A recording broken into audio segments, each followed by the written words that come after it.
ஆதி என்னும் பராபரையே அன்பான மனோன்மணியே ஜோதி என்னும் பஞ்சகத்தாலே சொற்பெரிய கரிமுகனே தீர்த்து நிற்கும் கந்தவளே திருத்துகின்ற குருநாதர்களே 18 சித்தர்களே பண்பான பரமசிவமே ஓதியே ஜோதிடங்கள் உரைப்பதற்கு நாத விந்து வடிவாக நல்ல துணை ஆவீரே. உலகில் உள்ள தமிழ் பேசும் அனைத்து நல் உள்ளங்களுக்கும் மற்றும் ஜோதிட சான்றோர்களுக்கும் மூத்தோர்களுக்கும் ஆர்வலர்களுக்கும் மற்றும் இந்த காணொலியை காணும் உங்களுக்கும் ஆஸ்ட்ரோராஜின் இனிய நல்வணக்கங்கள்.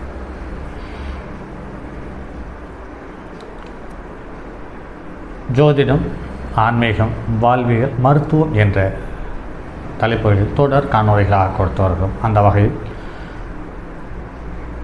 மருத்துவமும் கிரகங்களும் என்ற தொடர் தலைப்பில் அடுத்ததொரு காணொளி. ஒவ்வொரு ஜாதகத்திலேயும் ஒவ்வொரு கிரகங்கள், தசாபுத்தி நடத்தும் கிரகங்கள், அந்தரத்தை நடத்தும் கிரகங்கள் ஒவ்வொன்றும் தன்னுடைய தகுதிக்கு ஏற்றமாறு இந்த மனிதனுடைய பொறுப்புகளை இயங்க வைக்கிறது, இயக்குகிறது அல்லது இயக்கத்தை குறைத்து செயல்பட வைக்கிறது என்பது நடைமுறையில் எண்ணற்ற ஜாதகங்களில் பார்த்திருக்கிறோம். அந்த வகையில் இன்று பால் உணர்வு, அதாவது காம உணர்வுகள் குறைவாக உள்ளவர்கள், அதீத தன்மை கொண்டவர்கள் சார்ந்த தகவலை எந்த கிரகங்கள் அடையாளம் காட்டுகிறது என்பதை பார்ப்போம். பாலுணர்வு குறைவாக உள்ளவர்களை லக்னாதிபதி சனி ஆகி செவ்வாய் கேதுவால் பார்க்கப்பெற்றால் உடலுறவில் ஆசை இல்லாமல் போய்விடுகிறது. லக்னத்தில் சனியும் ராகும் இருப்பது உடல் உறவில் பற்று குறைவாக இருப்பதை காண முடிகிறது. 8ஆம் அதிபதி ராகு கேதுவால் சூழப்பட்டோ இணைந்தோ சுபர் பார்வையின்றி இருப்பது பாலுணர்வு குறைவாக இருக்கிறது. ராசி அல்லது சந்திரனோடு சனி ராகு இணைந்து இருப்பர், சந்திரன் அல்லது ராசி அல்லது சனி ராகு செவ்வாய் கேதுவால் சம்பந்தப்படுவது அல்லது பார்க்கப்படுவது அல்லது சேர்வது, இது இந்த அமைப்பு கொண்டவர்கள் பாலுணர்வு அற்றவர்களாகவோ அல்லது மிகவும் குறைவானவர்களாகவோ இருக்கிறார்கள். இரண்டாவதாக, பாலுணர்வு குறைவானவர்கள் 7ஆம் இடத்தில் ராகு இருந்து சனி ராகு கேது சம்பந்தம் இருக்கும் பட்சத்தில் பாலுணர்வு இவர்களுக்கு இயல்பை விட குறைவாக இருக்கிறது. லக்னத்தில் சனியும் ராகும் இருந்து 7ஆம் இடத்தில் கேதுவும் புதனும் இருப்பது பாலுணர்வு மீது அதீத ஈடுபாடு இல்லாமல் கட்டாயத்திற்கு தாம்பத்திய உறவு வைத்துக் கொள்கிறார்கள். ராகு 7இல் சனி 8இல் சுபர் சம்பந்தமின்றி இருப்பதும் இவர்கள் கடமைக்காக தாம்பத்தியம் வைத்துக் கொள்கிறார்கள். சுக்கிரன் ராகு, சந்திரன் ராகு அல்லது கேது சனியால் பார்க்கப்படுவது வாலிப வயதில் காம உணர்வு குறைவாக இருக்கிறது. நடு வயதில் உடலுறவில் ஈடுபடாத நிலையை தருவது ராகு அல்லது சனி. 2இல் புதன், 8ஆம் இடத்தில் சந்திரனிருந்து 12ஆம் இடத்தில் சம்பந்தப்பட்டால் சனி புதன் 8ஆம் அதிபதியோடு இணைந்து சந்திரன் ராகுவால் பார்க்கப்படுதல் மத்தியம வயதில் தாம்பத்தியின் மீது ஈடுபாடு குறைவாக இருப்பதை காண முடிகிறது. உடலுறவின் நிலை சார்ந்த தகவலை கிரகங்கள் அறிவுறுத்துகிறது. சனி 7இலோ 7ஆம் இடத்தை பார்ப்பதாலோ அதீத நாட்டமுடைய மிருகத்தனமான உடல் உறவு இருக்கிறது. இது செவ்வாய் ராகு சம்பந்தப்பட்டால் இவர்கள் இந்த குணாதிசயம் உள்ளவர்களோடு இயல்பான பெண்கள் குடும்பம் நடத்த முடியாமல் போவதை நடைமுறையில் ஓரிரு ஜாதகத்தில் பார்த்திருக்கிறோம்.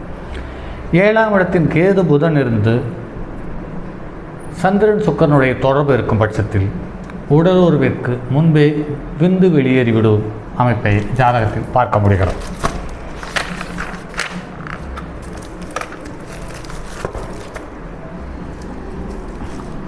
அடுத்து, கருவளர்ச்சி சம்பந்தப்பட்ட தகவல்களை எந்த கிரகங்கள் பொறுப்பேற்கிறது அல்லது காரணக்கர்த்தாவாக இருக்கிறது என்பதை பார்க்கலாம் வாருங்கள்.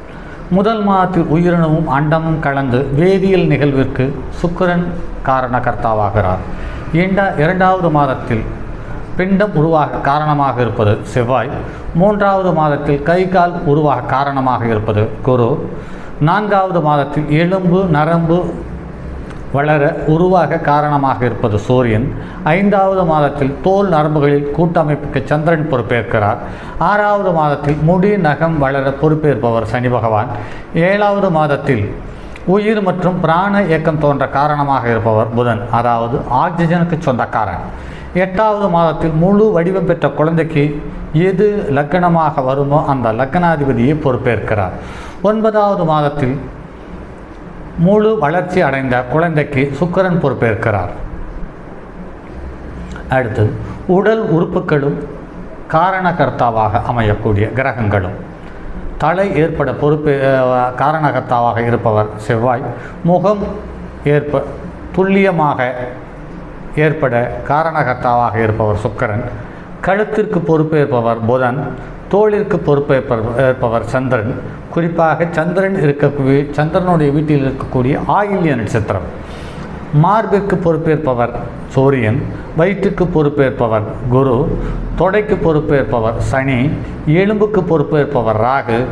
உள்ளங்கால் ஏற்பட பொறுப்பு காரணகர்த்தாவாக அமைவர் கேது என்று சொல்லப்படுகிறது.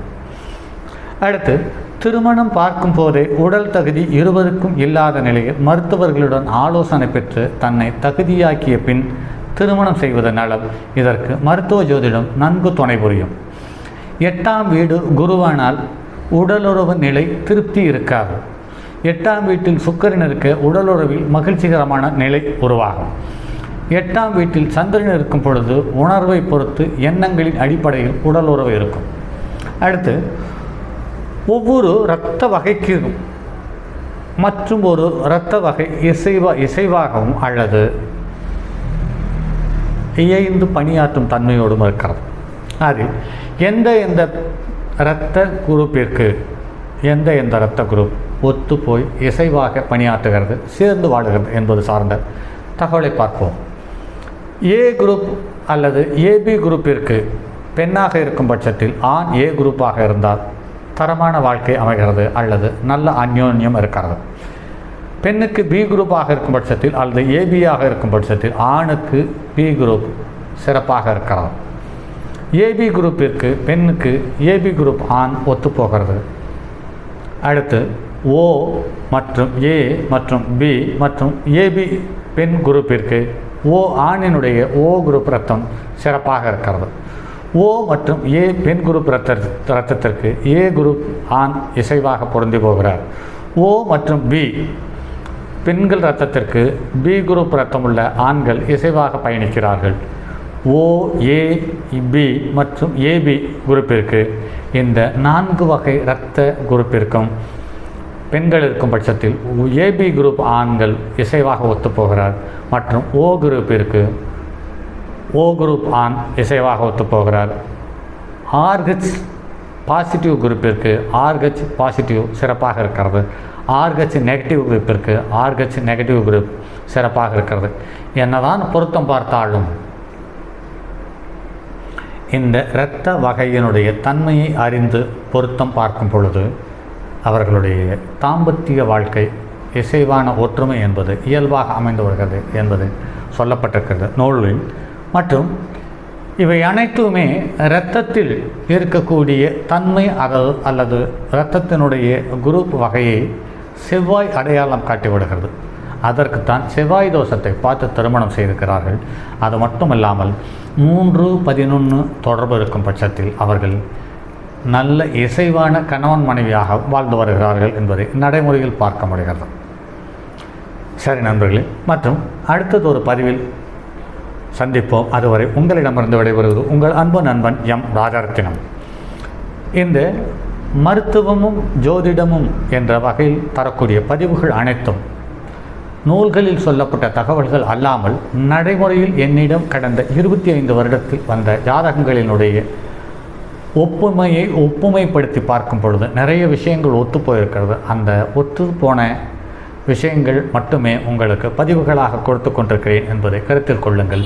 ஆகையால் இந்த பதிவுகளை உங்களுடைய நண்பர்களுக்கோ உறவினர்களுக்கோ பகிருங்கள். இது அவர்கள் தேடப்பட்ட தகவல்களாக இருக்கலாம் அல்லது இந்த தகவலுக்காக அவர்கள் எதிர்பார்த்து கொண்டிருப்பவர்களாகவும் இருக்கலாம் என்பதை கருத்தில் கொண்டு பகிருங்கள். மற்றும் அடுத்தது ஒரு பதிவில் சந்திப்போம். அதுவரை உங்களிடமிருந்து விடைபெறுவது உங்கள் அன்பு நண்பன் எம் ராஜரத்தினம். தங்கமான் மழுவோடேந்தி தன்மதி தலையில் கொண்டோர் மங்கையர் பதிக்கச் சொன்ன மாமூலி ஜோதிடத்தை இங்கு யாம் உரைப்பதற்கோர் இமை என்னும் பிழை வராமல் காக்க செங்கன் மால்மருகன் யானைச்சரன் பதம் காப்பதாமே.